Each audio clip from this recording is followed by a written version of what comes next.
Welcome back to Mass Appeal. We are outside. It's a lovely day, and we all love walking our pets, but something that we don't love is when we want them to come back to us and we call them, they don't come. They don't respond to us at all. So today we're going to fix that problem. We're doing it with Jim Helms. He's the owner of Jim Helms Dog Pals.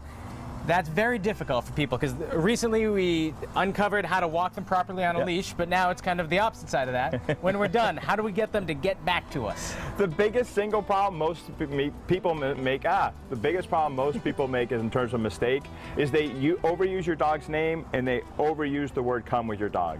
One of the things we tell people is never use your dog's name or the recall word, most people it's come, for anything bad, especially if you're training something new. If your dog is running outside having a great time playing with another dog, don't call him, because if he won't come, he's winning. He's winning the game. That's true. And I mean, if you look at it from a dog's point of view, what's better, having their owner yell at them or going to play with a dog or chasing a bunny? So there's two steps to teaching a recall. One, you've got to get your dog to actually respond to their name. So there's a name game which you guys are posting on your website where basically all you're going to do is say your dog's name when they're really not paying attention to you, and then play with them when they come to you. You're going to actually treat them. You can play a ball with them, play tug with them, whatever they like. So you're making it fun. Well, let's see if this one works. This is my dog, everybody, and he's not paying attention to me at all. What else is new? You ready? Here we go. Rollins. Yes. Good boy. Job. Really proud of him. I don't think you've actually started clicker charging your dog. But we have not. So what I did is I clicked when he looked at you because that's the good behavior. And that's clicker training. And classic people like Dakin, places like that, they do clicker training. You do also. Correct. And it's one of the methods of training that people can use. Yep. And if you don't use a clicker, you use something like yes. Let your dog know when they've done something well. You need a positive reinforcement regardless. So once the dog knows his or her name, what's the next step in getting them to come when called? The next is you can call them for anything good. If they like to eat, what dog doesn't want to eat breakfast in the morning? It's true. Call your dog and feed them. So say, Rollins, come and give him his food in the morning. If he wants to go outside and play, Rollins, come, let him go play. A little game that you can start playing with to see if we can actually get him up. He's been out here. So here, I'm just going to go, Rollins, come. And so what I'm doing is I'm pairing the word with a good activity. Now, like I say, if your dog loves to play tug, likes to go play with a ball, all right, use that ball to get him to come to you. Rollins, come. And so here we go. In his defense, he's only learned sit and lie down right now. But so this is easily teachable. Good boy. Yep. So what I did there, and that's why Rollins is actually on a long line, if he doesn't come when called, you need to pull the dog to you. Now, when you pull him to you and he doesn't do it right, you forced him into the action. Do you reward for that? He started coming towards me because I went for the leash and he just came. If I've got to pull the dog towards me, I won't actually treat them. So let's try again. Rollins, come.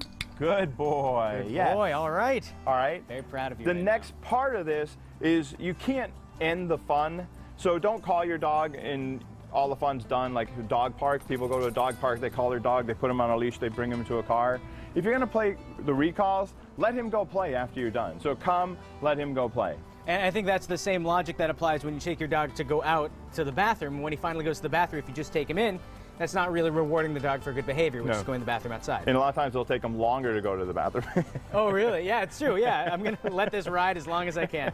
What else do people need to know when they're teaching their dog to come? I know last time when we talked about walking your dog well on a leash, you had said something to the effect of, I'm completely blanking, but you want to reward him for a job well done. Correct. And that's why I say reward your dog when he does come to you. You have to find out what motivates your dog.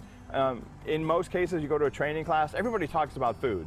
But food is only part of it. Again, Jake loves to play tug. I can call my dog, I can have a tug toy, we start to play tug. If he likes to play fetch, you call him, you throw the ball to him. Now, do we also want to start this training inside to eliminate distractions? I know Rollins is seeing someone walking to their car right now and he's distracted, so he's probably less likely to learn the new behavior. I always start in low distractions, inside the house, the backyard, inside your garage, and then start to bring him into high distractions.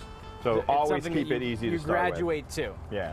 So once again, we have the name game, and then we teach them how to come. Is there anything else that we need to learn when it comes to this behavior? The biggest mistake is don't use your dog's name. Don't use that recall word for anything bad. If your dog doesn't like a bath, don't say dog come and stick him in a bathtub. He only want him to come for good behaviors. For good behaviors. And for fun prizes at the end of the line. Yep. And as you get better and better, we were practicing yesterday at the Holyoke Dog Park, is we just had a dog out there and Jake was running around in circles when we were practicing recalls. And the more you can do that with distractions, the better it's going to be. And it's going to strengthen the bond that you have with your dog too. And my golden rule is right here, we have a 40-foot leash. If your dog can go out running around playing, especially in a distracted area, and they're 40 feet away, and they come back to you 9 out of 10 times, that's when I tell people you should be able to let your dog off leash, take them in the woods, and have a good time. That's the graduation, more or less. But there's no such thing as perfection. People think the dog has to be perfect. We're not perfect. Our dogs ain't perfect. So if I can get 9 out of 10, I'm golden. I'm happy to go. So these tips are going to be on mymassappeal.com later today, but I think both of us also encourage people to go to Dakin or somewhere else and to teach your dog something, take classes, because that's going to make them smarter and strengthen the bond. Yep. Jim, it's a pleasure to have you here. Thanks. And once again, mymassappeal.com is the website. And ahead, the